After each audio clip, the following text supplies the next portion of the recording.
griddle on this. Oh, one of them popped already. Did you hear that? You're going to hear every one of these is going to pop.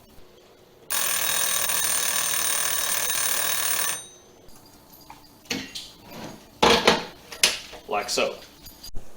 Okay, so we've got our water boiling, so we're going to drop in a couple of tomatoes here in our pan. But a little tip, whenever you're storing your jars in the basement, or that's the way I do it, I always put the old lid back on so that dirt and, you know, spider droppings, whatever, doesn't get in your jars.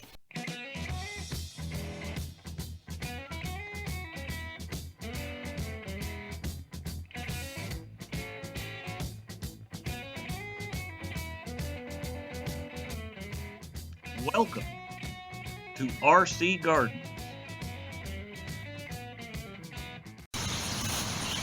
Oh, hey, it's Rick here. Welcome to RC Gardens. Today we're going to get out here and pick some of these tomatoes. So let me just bring you right in here and I'll show you what we're going to do. Okay, so what we're going to do is I just brought my pan out here, and we're going to take and just fill this thing up with some ripe tomatoes. Like so. And we're going to take them in the house and we're going to do something in there with them. So, alright, show you more. Okay, so we got a nice little pan full of tomatoes here. Let's go see what we can make. Okay, so we're in the kitchen in here, and I'm going to kind of show you what all we're going to do getting ready to prepare this pasta sauce, which is what we're going to use these tomatoes we just picked out of the garden for. And I'm going to show you how I do it. Now, the way I do it may not be the way you do it, and you know, please read and study before you do any kind of canning, because it can be very dangerous if you are not careful. You don't want bacteria in your food. So I'm going to kind of go through all of what we're going to do here, and we'll go from there. Alright, show you more. Okay, so I got all our tomatoes that we picked, and this is about what we're getting about every 2 or 3 days. It takes about 3 days to get this many, I guess is what I'm trying to say. So I got them just rinsed off and set up there in the drainer. I went ahead and got our jars out that we're going to be using. Now, we're not going to reuse the lids, but a little tip, whenever you're storing your jars in the basement, or that's the way I do it, I always put the old lid back on so that dirt and, you know, spider droppings, whatever, doesn't get in your jars. You still have to wash them, but it's usually a little easier when they're not real dirty.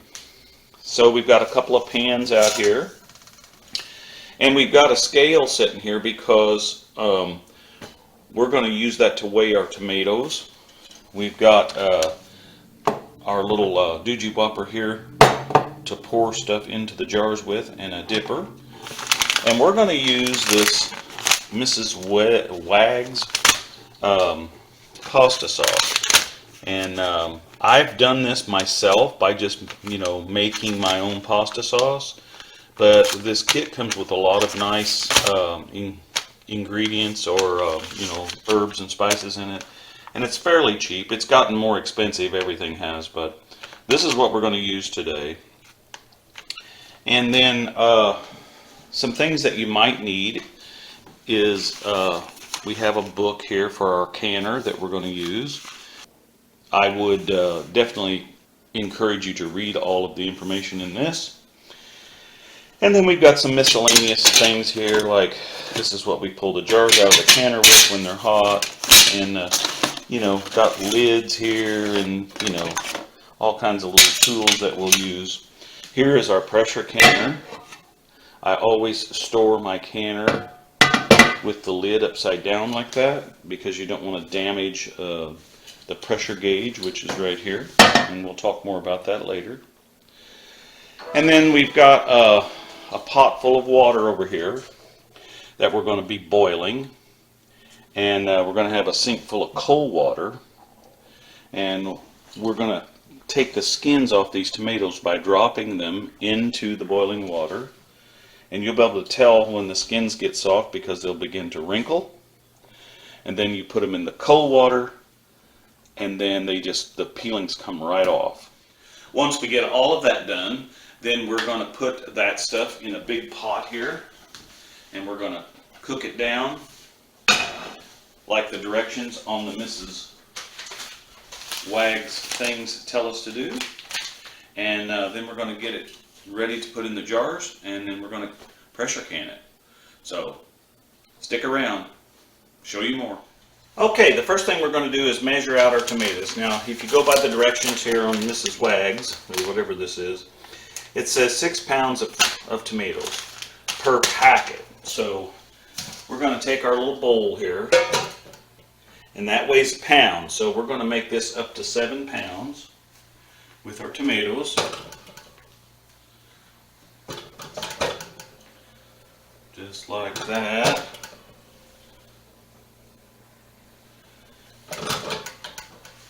It also says that you can do about 18 medium-sized ones, but you know, I've got a lot of little tomatoes here, so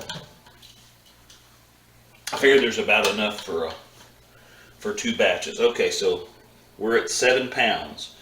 So let's measure up another 7 pounds, and we'll go from there. Show you more. Okay, so here's our setup. We have our tomatoes, enough for 2 batches.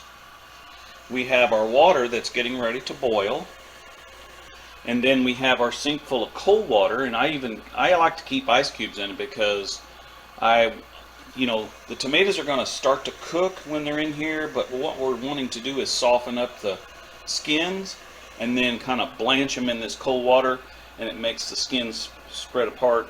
Then we'll take a knife and we'll scrape the skins into this, because I have a garbage disposal, but I like to put all of this stuff in my compost. So I try to save as much of it as I can. And then we'll take our knife and cut them and cube them up and put them in here. And that'll be the first step. So once this water gets boiling, I'll show you more. Okay, so we've got our water boiling, so we're going to drop in a couple of tomatoes here in our pan. And if you've got someone to help you, this can go a lot faster, but it still doesn't take that long. So put about that many in there, and then once they start to wrinkle up, they'll start to float a little bit. So I'll show you that. Okay, so they're starting to wrinkle up, and here's what I'm talking about with the wrinkling. See how the skin is beginning to come off? So we're going to pull it in that cold water. This is a nice big one. Now, if they're not real ripe, sometimes it does take a little longer to get the skins to crack. I personally don't like using super ripe tomatoes when I make my pasta sauce or my salsa. See, like this one is not, that one's not started to do anything yet, so I'm going to leave him in there a little bit. Alright, show you more. Okay, the next step would be to take our tomato and come over here, and you see you can almost peel the skins off with your hands at this point. But this is where you're going to cut out all the little imperfections, anything you don't want in your tomato sauce.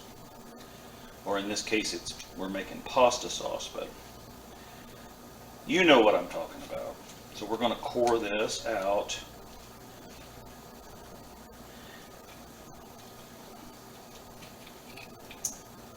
And then peel the skin off. And then we're going to come over here to this pan, and we're going to cut it up into some pieces here.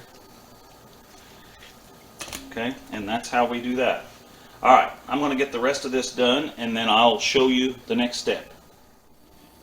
Okay, so you can see we got our bowl full, and as it filled up I put it into the bigger bowl, so we've got 2 big things full of it here. Now we're going to take and put this stuff in this Ninja, and you don't have to do this step. You can chop these up finer. You can leave it sort of chunky if you like it that way. I like it more pureed, so we're going to put that in there, and we're going to put this on here, and we're going to whiz her up.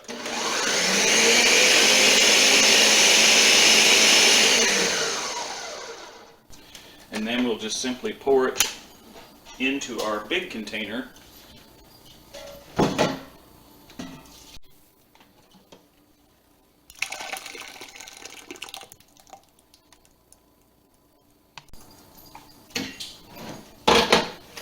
Like so. Okay, so the next step is to just follow the directions on here, which basically says to add a half cup of sugar, or half cup of sugar to each pack. So we're going to do that, and then we're going to add the packets of stuff in here.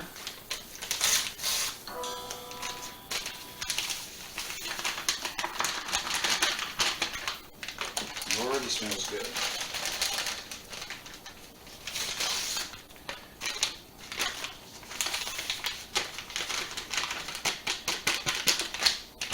And then we're going to stir this up like so. Kind of get this stirred in there a little.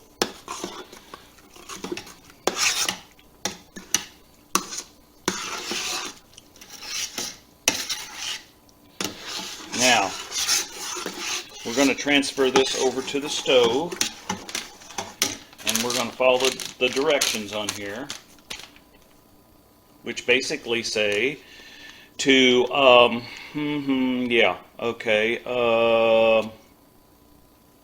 25 minutes.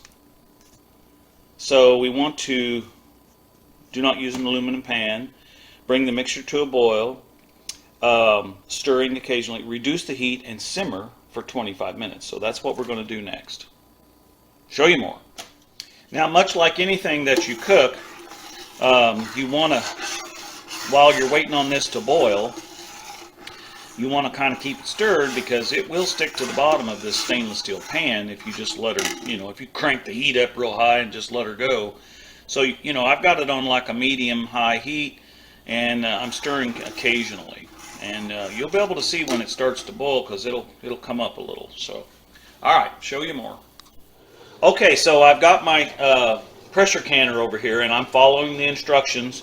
You're supposed to put 2 quarts of water in this thing. I've already put 1 in there, so that's 2. So, while we're waiting on this over here to cook down, you always want to, get things ready for the next step. All right, show you more. Okay, well, while we're waiting on that to come to a boil so we can simmer it, let's just talk about the canned goods. This is, you can see right on here, this is pasta sauce from 2021, and I try to make enough every couple of years of everything that we can. Like last year was green bean year and beets year, so we did a lot of green beans and beets, and we still have some. We have quite a few actually, and they'll last us again until next season. Now, we did grow some beets this year, and we did grow some green beans, but we're not going to be canning any of those. We're just going to eat them as they come on, and if we have extra, I'm sure my mother-in-law or somebody like that will want them. So they will last a couple of years, maybe longer than that. Do a lot of it at once, and then you'll have it for the, I guess, what do you want to say, the following year or two. So tonight we're actually going to eat up, this is the last 2 jars, so we're going to actually eat up the last of the spaghetti sauce. Because I got to tell you, just sitting here letting this cook, it's making me hungry for spaghetti, so I guess that's what we're going to have tonight. All right, show you more. Okay, so as you can see, that's beginning to boil. So it said to bring it to a boil and then simmer it for 25 minutes. So let's turn the heat down here to low, and then we'll set our timer for 25 minutes. Show you more. While we're waiting to finish the cook time, or the simmering time on the spaghetti sauce, I went ahead and I'm sterilizing my lids for my jars. I just simply put them in a pan of boiling water and let them boil for a couple of minutes and then shut it off.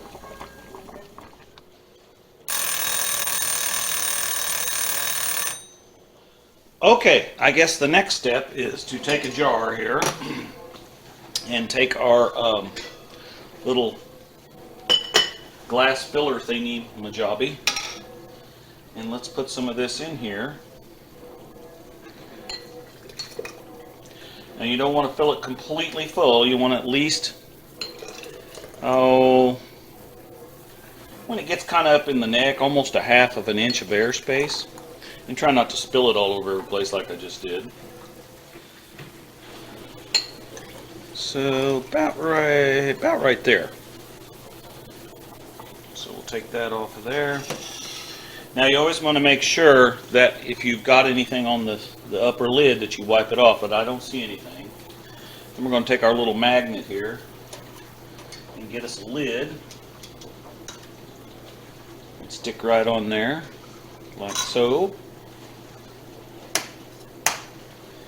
And then we'll put a ring on here. Tighten it down.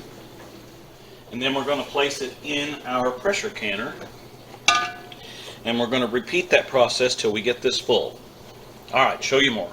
Okay, so we got our last one in there. And you want to kind of arrange these around so that they're touching the bottom of this liner that's in this pan.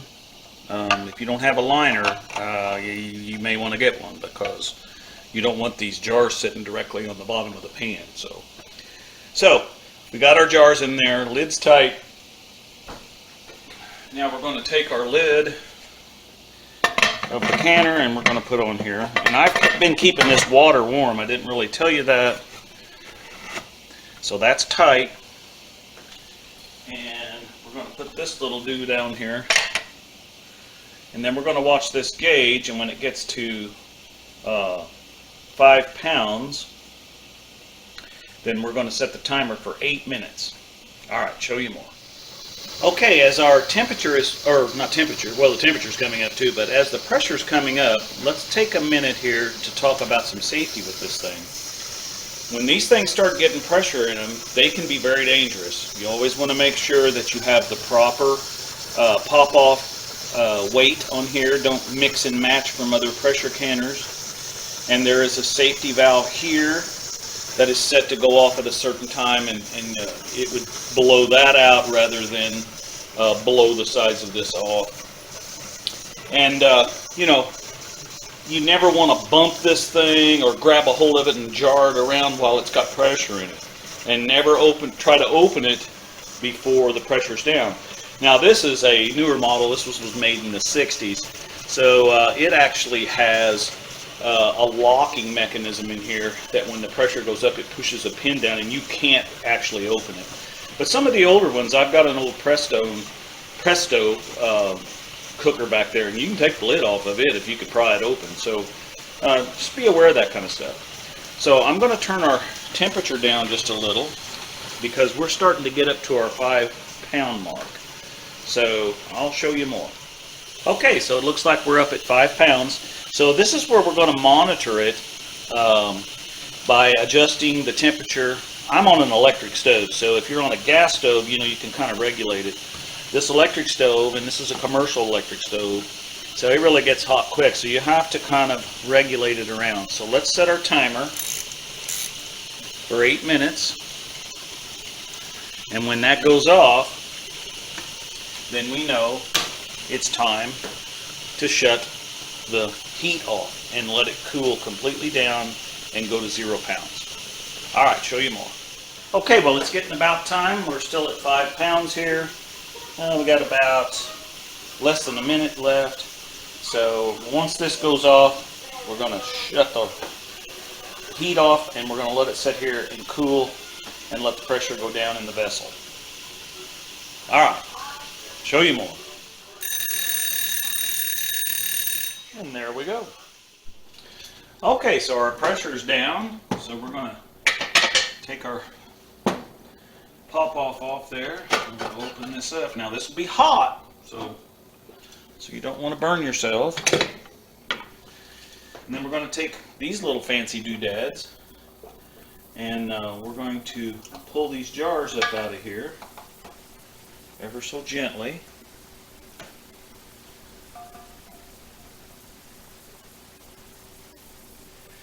And place them on this cooling rack.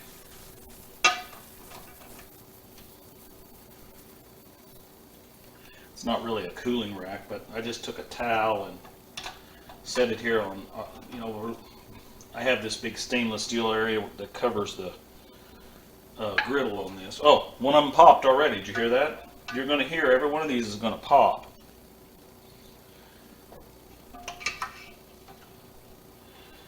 When I was a kid, that was Grandpa's job, to sit around and count the pops.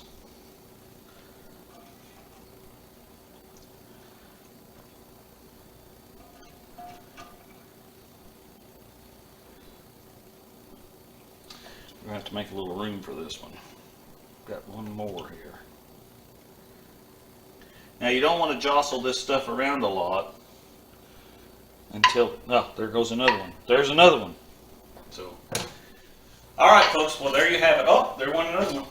Just popped again. So, we canned some homemade pasta sauce, and looks like we got what, 8, 9 jars. There went another one. Pop. Okay. Anyway, you can do this too. Like I said, there's a lot of different ways. You can make your own sauce if you want to. I've done that before, like I said earlier in the video. Oh, there went another one. So it's kind of fun to hear them pop. So anyway, so don't be afraid to get out there and do something. Grow some stuff in your garden and can it so you have it for the winter. You know, anybody can go to Walmart and buy food, but remember, Walmart doesn't grow food; they just sell it. So get out there and grow your own food and do some canning. Why not? All right. If you have any questions, you can always get a hold of me. You can go to the About section or the of this video or down below and click on it. And I think it's got my email address in there. I'd be glad to answer a question. Or you can just make a comment. So anyway, thanks for coming along. Get out there and grow some food.